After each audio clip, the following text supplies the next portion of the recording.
Hello எல்லாருக்கும் வணக்கம். இன்னைக்கு ஃபர்ஸ்ட் வீடியோவா வந்து இமானுவல் பண்ண ஆக்டிவிட்டீஸ் எப்படி வந்து அவனுக்கு எந்த மாதிரியெல்லாம் ஆக்டிவிட்டீஸ் நான் குடுத்தேன். அதில எப்படி அவனுக்கு இன்ட்ரெஸ்ட் இருந்தது, அந்த மாதிரியான விஷயங்கள நான் இப்ப ஷேர் பண்ண போறேன். பார்த்தீங்கன்னா, கலரிங் ஆக்டிவிட்டி தான் இது. அ சில பசங்களுக்கு இது ரொம்ப இன்ட்ரஸ்டடா செய்வாங்க. ஆனா, இமானுவலுக்கு வந்து இந்த கலரிங் ஆக்டிவிட்டி பிடிக்காது.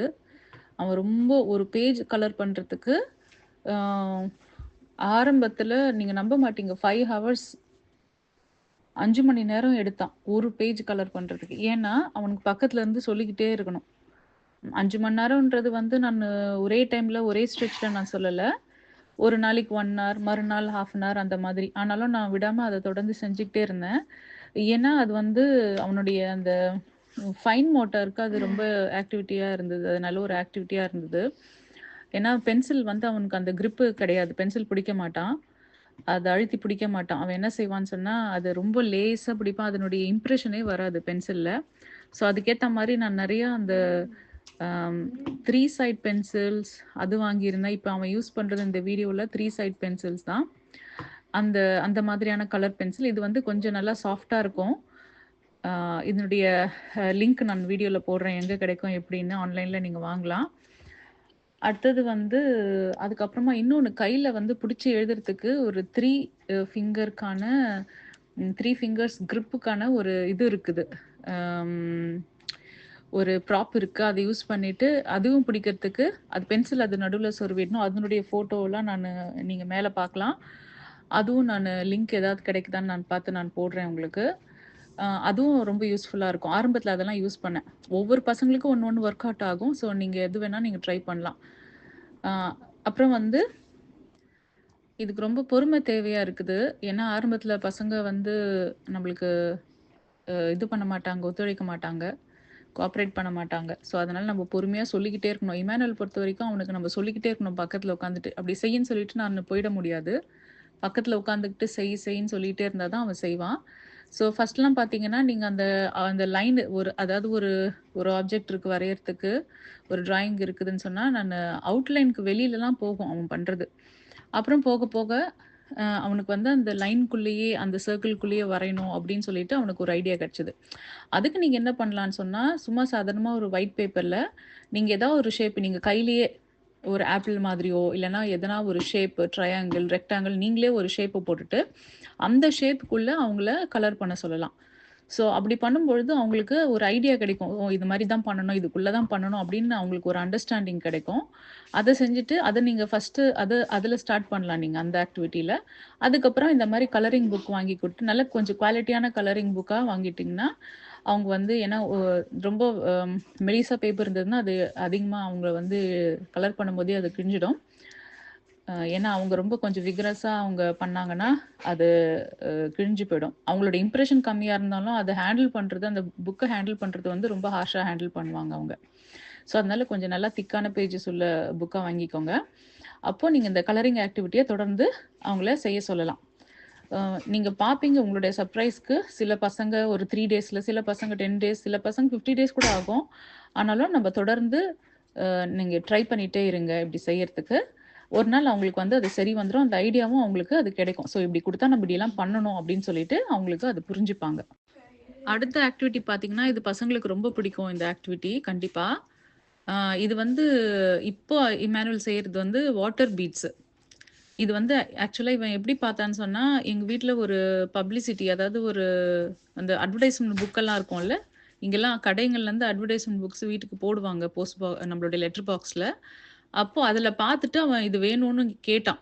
அவன் அதெல்லாம் செய்வான். அந்த பப்ளிசிட்டி மட்டும் அதாவது அந்த ஆட் புக்ஸ் மட்டும் பார்த்துட்டு, அதுலருந்து அவனுக்கு தேவையானதெல்லாம் என்ன வேணுமோ அத காமிச்சு, "அது வேணும்" அப்படின்னு சொல்லிட்டு அவன் கேட்பான்.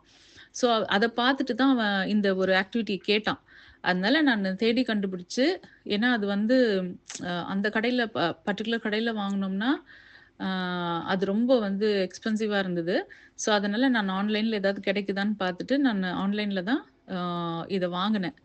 ஆ இது ஈஸியா கிடைக்கும். நான் நெனைக்கிறேன் இது சென்னையில, இந்தியாலலாம் ஈஸியா கிடைக்கும்னு தான் நெனைக்கிறேன். ஏன்னா, இப்ப வந்து அ எல்லாம் இந்த ஆன்லைன்ல கிடைக்கிற விஷயங்கள் வந்து எல்லா இடத்துலயுமே வந்து குளோபலா கிடைக்க ஆரம்பிச்சுச்சு ஈஸியா. பேசிக்கலா எல்லாம் நீங்க பார்த்தீங்கன்னா, சைனாலருந்து தான் வருது. அதனால அங்கேயும் உங்களுக்கு கிடைக்கிறதுக்கு அதிகமான வாய்ப்பு இருக்கு. இங்க என்னலாம் கிடைக்குதோ அதெல்லாம் அங்க அதிகமா கிடைக்கிறதுக்கு நெறைய சான்சஸ் இருக்குது. கிடைக்காதுன்றது ஒண்ணுமே இல்ல. இன்ஃபாக்ட் நாங்க வாங்குறத விட பல மடங்கு நீங்க வந்து விலை கம்மியா அங்க நீங்க வாங்கலாம். நெறைய வெரைட்டீஸும் இருக்கும்னு நெனைக்கிறேன் நானு. மேபி குவாலிட்டில கொஞ்சம் டிஃபரன்ஸ் இருக்கலாம். பட் ஸ்டில் நீங்க வந்து அங்க வாங்கக்கூடியதா தான் இருக்கு. இது பேரு வாட்டர் பீட்ஸ். இது என்னன்னு சொன்னா, இந்த மாதிரியான ஒரு கிரிட் அந்த ஷேப்போட இருக்கும். பின்னாடி வந்து என்ன வரையணுன்றதுக்கான அந்த ஒரு கலரிங் கோட் குடுத்துருப்பாங்க. என்னென்னலாம் உள்ள எந்த மாதிரி செட்டப் பண்ணணும், எந்த மாரி இன்சர்ட் பண்ணணும் அந்த பீட்ஸ்ன்னு சொல்லிட்டு. அப்போ அத பார்த்துட்டு அவங்க அந்த அந்த ஒரு இதுவ ஃபாலோ பண்ணலாம். அதுல இருக்கிற கைட்லைன்ஸ் பார்த்துட்டு அப்படியே அத அவங்க ஃபாலோ பண்ணலாம். இது செஞ்சு முடிச்சிட்ட பிறகு என்ன செய்யணும்னா, இந்த ஒரு சின்ன ஒரு ஸ்ப்ரே இருக்கு பாருங்க. அந்த பாட்டில் ஸ்ப்ரே. அத வந்து அந்த ஸ்ப்ரே பண்ணிட்டா அது தண்ணி தான் வேற ஒண்ணும் இல்ல. அது ஸ்ப்ரே பண்ணிட்டா இது எல்லாமே வந்து காஞ்ச பிறகு ஸ்டிக்கி அது ஒரு தொடும்போது ஸ்டிக்கியா இருக்கும். காஞ்ச பிறகு எல்லாமே ஒட்டிக்கும். அதனால தான் இது வாட்டர் பீட்ஸ்ன்னு இதுக்கு பேரு. அ இதுல இன்னொரு வகையான பீட்ஸும் இருக்கு. அது வேணா நான் அடுத்த வீடியோல நான் போடுறேன். ஏன்னா எனக்கு அந்த வீடியோ நான் இன்னும் எடுக்கல. நெக்ஸ்ட் டைம் அத செய்யும்பொழுது நான் அத எடுத்து உங்களுக்கு போடுறேன். அந்த பீட்ஸ் எப்படின்னு சொன்னா, அயனிங் பீட்ஸ். அது வந்து இதே மாதிரி செட் பண்ணலாம். அந்த பின்னாடி வந்து எல்லா விதமான இந்த இதுலயும் கிடைக்காது உங்களுக்கு. அந்த பிளாஸ்டிக் மேல இம்ப்ரஷனுக்கு கிடைக்காது. ஆனா, நம்மளே ஓனா அதுல ஒரு இது குடுத்துருப்பாங்க. சில சில நம்ம இது வாங்கும்பொழுது, அந்த பீட்ஸ் வாங்கும்பொழுது அவங்க பேட்டர்ன்ஸ் குடுத்துருப்பாங்க. அத ஃபாலோ பண்ணலாம். இல்லன்னா நீங்களே ஏதாவது பசங்களுக்கு ஏதாவது ஒரு பேட்டர்ன்ஸ் நீங்க செய்யலாம். அது நான் இம்மானுவேல் செய்யும்பொழுது உங்களுக்கு அது புரியும். நெக்ஸ்ட் டைம் நான் அந்த வீடியோ எடுத்து போடுறேன். அது என்னன்னா, இதே மாதிரி தான். அது மேல செட்டப் பண்ணிட்டு, அது மேல வந்து ஒரு ட்ரேசிங் பேப்பர் மாதிரி இருக்கும். அத வச்சுட்டு அயர்ன் பண்ணணும். அயர்ன் பண்ணா அதெல்லாம் ஒட்டிக்கும். ஸோ அதுவும் வந்து நீங்க ட்ரை பண்ணலாம். அது பசங்களுக்கு ரொம்ப பிடிக்கும். அவங்களுக்கு பிடிச்சமான ஷேப்ப நீங்க செய்யலாம். அவங்களுக்கு நீங்க கத்துக் குடுக்கலாம். இப்ப நான் சொன்ன இந்த இந்த பீட்ஸ், இந்த அயர்னிங் பீட்ஸ், வாட்டர் பீட்ஸ் எதுவா இருந்தாலும் சின்ன பொருளா இருந்தா, நீங்க சில பசங்கலாம் வந்து மூக்குல, வாயில போட்டுப்பாங்க. ஸோ அந்த மாரி பசங்க கிட்டலாம் நீங்க வந்து கொஞ்சம் கேர்ஃபுல்லா இருக்கணும். அவங்க காதுல, மூக்குலலாம் போடாதபடிக்கு. ஏன்னா இம்மானுவேல் சின்னதுல இப்போ இது செய்யும்பொழுது இந்த வயசுல அந்த பிரச்சனை இல்ல. ஆனா ஒரு 2 வயசு வரைக்கும் அவன் என்ன பண்ணுவான்னா, அவனுக்கு எது விளையாட குடுத்தாலும் சின்ன பொருள் மூக்குல போட்டுப்பான். அதிகமா மூக்குல, காதுல போட்டுருக்கான். நான் ஆனா பை காட்ஸ் கிரேஸ் நாங்க இதுவரைக்கும் ஹாஸ்பிட்டல்ல போய் அந்த மாதிரி எடுக்கிற அளவுக்கு இல்ல. நானே வீட்ல என்ன செய்வேன்னு சொன்னா, இந்த மாதிரி மூக்குல போயிடுச்சுன்னா, நான் ஒரு பக்கம் ஊதுனா, இன்னொரு பக்கத்துல வந்து வெளிய வந்து விழுந்திருக்குது. என்னன்னா நான் சின்ன பீட்ஸ்லாம் எதுவுமே அந்த மாரி அந்த வயசுல தந்ததில்ல. பட் அந்த பல்சஸ் அந்த மாதிரியான இது விளையாட குடுப்பேன். அதுல சிலது எடுத்து எங்கேருந்து கிச்சன்லேருந்து ஏதாவது எடுத்து அவன் மூக்குல போட்டுக்கினது உண்டு. ஸோ அந்த மாதிரியான ரிஸ்க் வராதபடிக்கு நீங்க அந்த மாரி பிள்ளைங்க கிட்ட நீங்க ரொம்ப கூடவே இருந்து பாருங்க. அப்படி இல்லன்னா இந்த ஆக்டிவிட்டி அவாய்ட் பண்ணிட்டு வேற ஏதாவது ஆக்டிவிட்டி கூட நீங்க பண்ணலாம். பட் ஆனா நீங்க கேர்ஃபுல்லா இருங்க. Hi there, thank you for watching. See you in our next video. Till then, stay positive and don't forget to share and subscribe.